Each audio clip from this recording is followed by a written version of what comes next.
नमस्कार, मी सौ रेश्मा बाळकृष्ण खरात। मला कंटिन्यू चष्मा वापरायला लागायचा। चष्मा कंटिन्यू वापरूनसुद्धा नंबर कमी होण्याऐवजी ते कंपल्सरी वाढतच होता।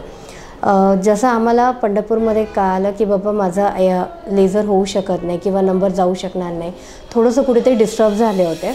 मग त्यानंतर आम्ही थोडंसं पुढे जाऊन सेकंड ओपिनियन घ्यायचं ठरवलं, म्हणून आम्ही सेकंड ऑप्शन सरांसाठी ठेवला होता। आम्ही इथे आलो, माझ्या सगळ्या शंकेचं निरसन सरांनी खूप छान पद्धतीने केलं। मी स्वतः पर्सनली इतके डिस्टर्ब झाले होते त्यामुळे, कारण की आय एम इन 40 म्हणजे मी अजून 40तही नाही आहे, तोपर्यंत माझा हा चष्मा एवढा नंबर आणि अजून पुढे किती वाढणार सांगू शकत नाही। ह्याला कुठेतरी स्टॉप केलं पाहिजे आणि चष्म्यामुळे मला कुठे ना कुठेतरी माझी रूटीन लाईफ पण डिस्टर्बन्स होत होती।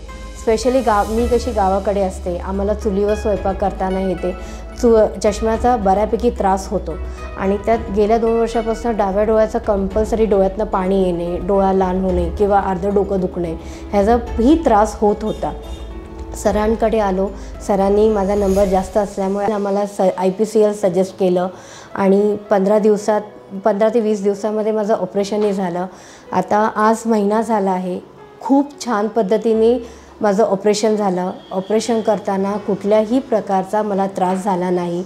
सरांनी आणि सरांच्या स्टाफनी इतकी छान काळजी घेतली आमची की जी मनात भीती होती ऑपरेशन रिलेटेड, आणि त्यात डोळा म्हणजे सेन्सिटिव्ह भाग, त्याबद्दल जी काय भीती होती ती सगळी भीती गेली आणि 15 मिनिटात मी ऑपरेशन करून ऑपरेशन थिएटरमधून बाहेर आली आणि मला नॉर्मल सगळं दिसायला लागलं। त्यामुळे चष्मा गेला हा माझ्यासाठी खूप मोठा अचीवमेंट होती माझ्यासाठी। आणि thank you to Saurabh sir and their team, मला एक खूप सुंदर आयुष्य परत दिल्याबद्दल। मी आता चष्म्याबिना खूप छान आणि सुंदर आयुष्य जगू शकते आणि स्वतःच्याच प्रेमात परत एकदा पडायला मला सरांनी कुठेतरी मदत केली, त्यामुळे थँक्यू टू ऑल नंदा तिप्टे।